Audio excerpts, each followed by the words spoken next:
يا أرحم الراحمين ارحمنا.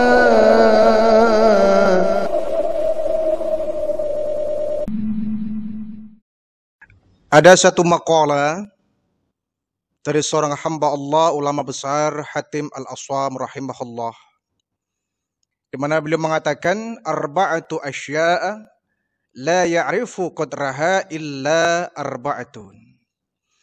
Ada 4 hal yang hakikatnya hanya bisa diketahui oleh 4 golongan. Ada 4 hal, 4 perkara yang hanya bisa diketahui oleh 4 golongan ini. Ini bukan hadis, ini maqalah, ucapan ulama. Tapi insya Allah ucapan ini akan mengandung hikmah untuk kita sekalian. Mengandung nilai pelajaran yang begitu banyak, begitu besar, begitu dalam. Ada 4 hal, arba'atu asya, ada hal perkara, ada 4 perkara yang hakikatnya la ya'rifu qadraha illa arba'atun. Tidak akan bisa diketahui hanya kecuali oleh 4 golongan ini. Apa itu? Yang pertama, asy-syababu la ya'rifu qadrahu illa suyukh. Tidak ada yang bisa mengetahui nikmatnya masa muda illa suyukh, kecuali mereka orang-orang yang sudah tua. Tidak ada yang bisa menikmati masa-masa muda, tidak ada yang bisa tahu indahnya masa-masa muda, ya kecuali bagi mereka orang yang sudah mengalami masa muda. Siapa mereka? Ya orang-orang tua. Karena mereka sudah melampaui masa-masa muda mereka. Orang yang masih muda dia belum tahu. Boleh jadi dia mungkin masa mudanya nggak akan lama. Karena begitu banyak anak-anak muda yang diwafatkan oleh Allah kan banyak. Mati itu kan tidak memandang siapa yang tua, siapa yang muda. Mati nggak memandang siapa yang sakit, siapa yang sehat. Jadi kadangkala dia masih muda, ya cucunya masih muda, dia sudah mati terlebih dahulu, sementara kakek yang sudah tua renta nggak mati-mati, itu kan? Karena yang namanya kematian itu nggak memandang siapa yang muda, siapa yang tua. Israel ketika mencabut ruh tidak melihat mana yang sakit, mana yang sehat.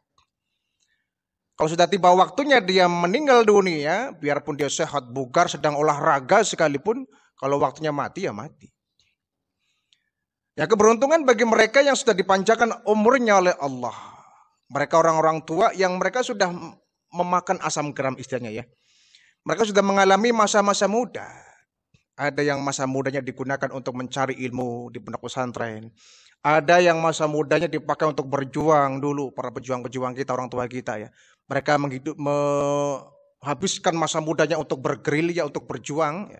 Bagaimana melawan penjajah. Ada yang masa mudanya dipakai untuk berdakwah.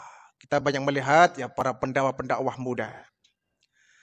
Tetapi tidak sedikit juga mereka yang menghabiskan masa mudanya untuk bermaksiat, ini yang jelek.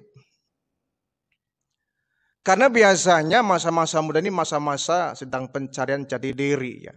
Terkadang identik dengan yang namanya hura-hura, perbuatan maksiat dan lain sebagainya. Itu ya walaupun nggak seharusnya ya, tidak harus seperti itu. Yang muda juga banyak yang bermanfaat. Yang muda banyak yang aktif di masjid sebagai remaja-remaja masjid. Mereka menjadi front terdepan di dalam memakmurkan masjid, ini kan bagus. Ini tugasnya orang-orang tua, para kita semua untuk membimbing mereka, anak-anak kita, supaya mereka menjadi anak muda yang bermanfaat. Bukan anak muda yang selalu jadi sasaran nasihat, gitu. Yang selalu bermaksiat, selalu hura-hura, tawuran sana, tawuran sini. Tugas sebagai orang tua kita bagaimana mengarahkan mereka agar mereka tidak menghabiskan masa mudanya untuk berfoya-foya. Jadi as-sababu la ya'rifu qadrahu illa suyukh. Tidak ada yang bisa tahu enaknya masa muda kecuali bagi mereka yang sudah pernah melampaui masa muda, yakni orang-orang tua. Kalau kemudian kita punya masa muda, kenangan dulu yang tidak baik, jangan pernah kemudian kita menceritakannya kepada orang lain. Aib-aib kita ini yang dulu pernah kita kerjakan di masa muda, jangan pernah kita sampaikan kepada orang lain, apalagi kepada anak cucu kita. Ya. Kalau kita guru ya kepada murid-murid kita. Karena masa muda kita yang kelam, yang kurang baik, biar jadi rahasia kita. Jangan sampai kemudian diceritakan kepada mereka. Kalau kita ingin bercerita kepada mereka, anak-anak muda, generasi muda kita, ya, para remaja, ceritakanlah pengalaman kita yang baik-baiknya.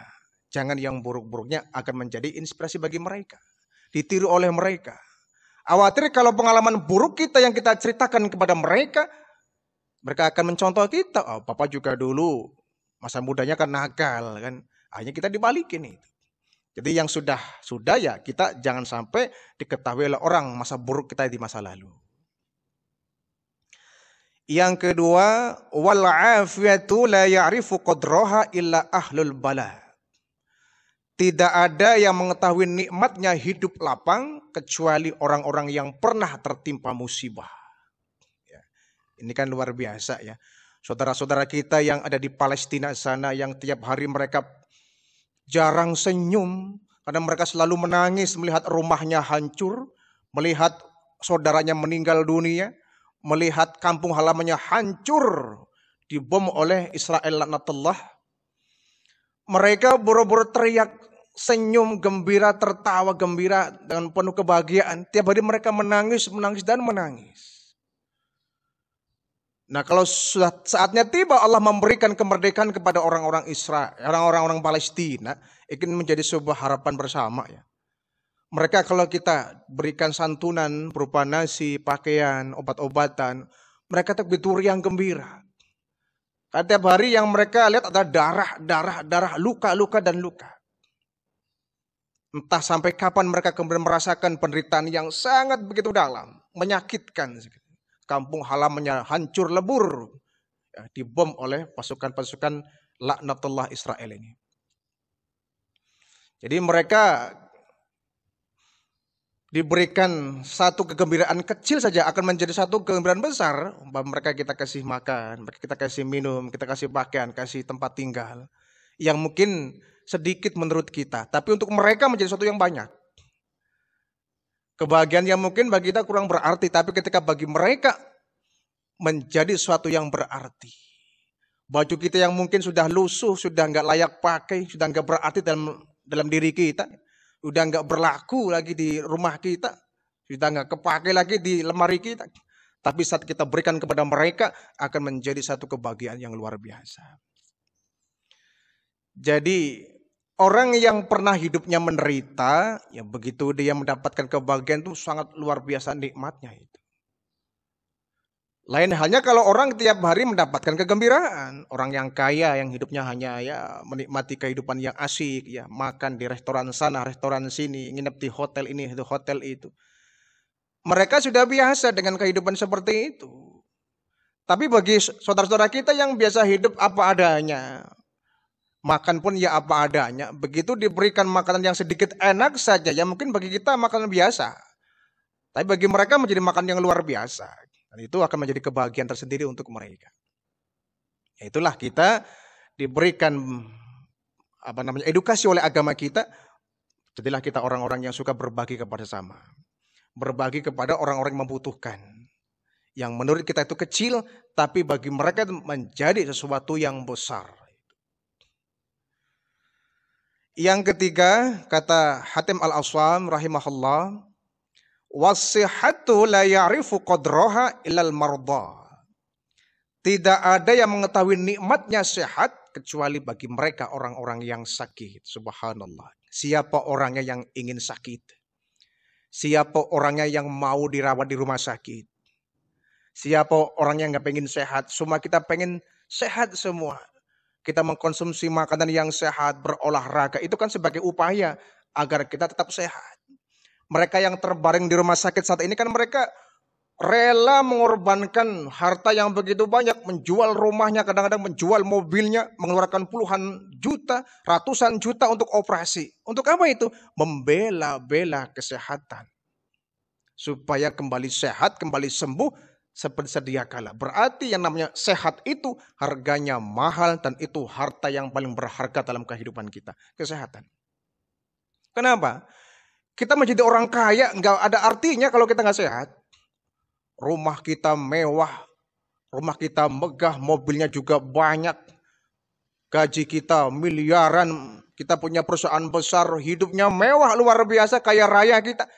Tapi coba oleh Allah diberikan kita penyakit saja. Sudah nggak ada artinya tuh. Yang namanya harta tuh. Makan enak ya bagi orang yang sehat, bagi orang yang sakit. Makanan enak akan menjadi makanan yang tidak enak. Pahit rasanya. Jadi yang terpenting adalah bagaimana kita sehat. Kalau kita sudah sehat, makan sederhana pun akan nikmat itu. Pakai baju sederhana akan bangga itu. Hidup di rumah yang sederhana akan bahagia itu. Kenapa? Badan sehat. Dibandingkan bagi mereka yang memiliki kekayaan tapi diberikan penyakit, nggak ada artinya itu. Mobil mewah yang nggak ada artinya bagi orang sakit, nggak ada yang nikmat. Orang yang sakit naik mobil mewah, ya tetap aja dia nggak nyaman itu, sakit-sakit. Orang yang sakit dibawa ke restoran yang mahal, diberikan menu-menu yang istimewa, ya nggak nikmat karena sedang sakit. Tapi kalau orang yang sehat, biar makan sama ikan asin, nikmat itu.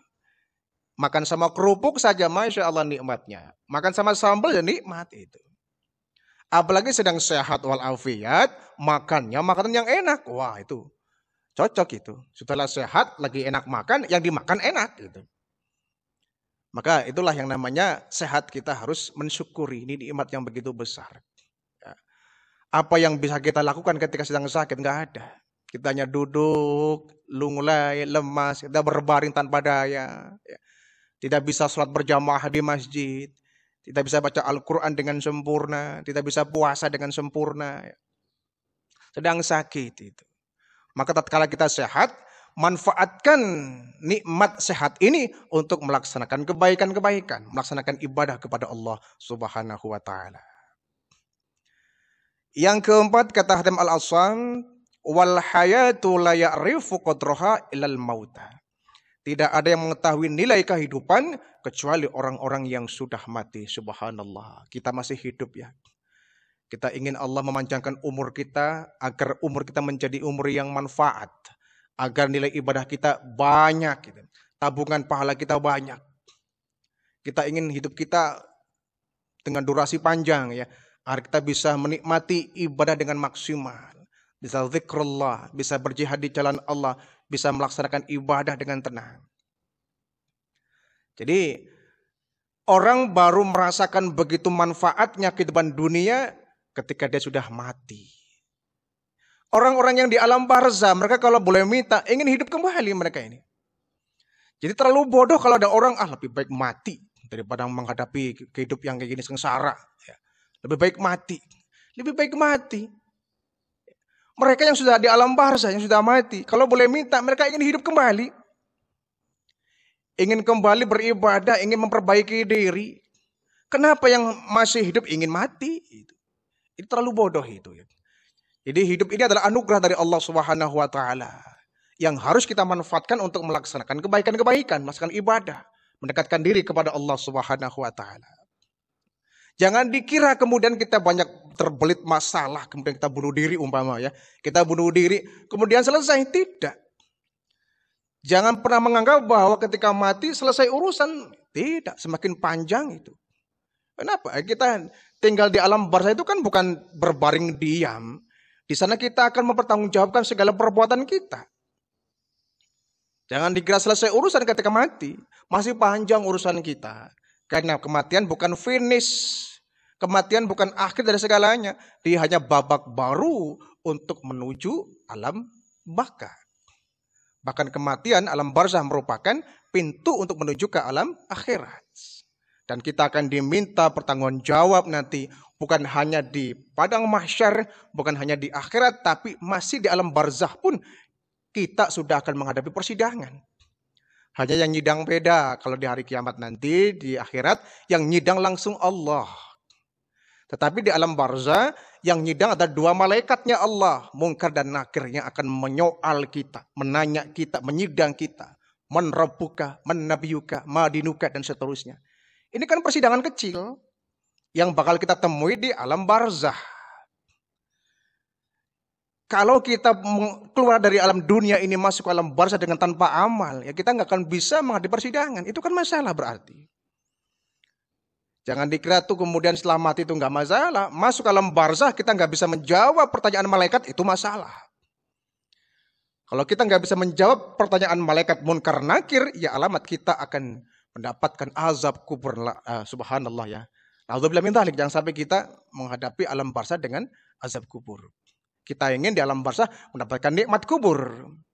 Caranya bagaimana? Dengan kita memanfaatkan kehidupan dunia ini untuk sebanyak-banyaknya kita melaksanakan ibadah kepada Allah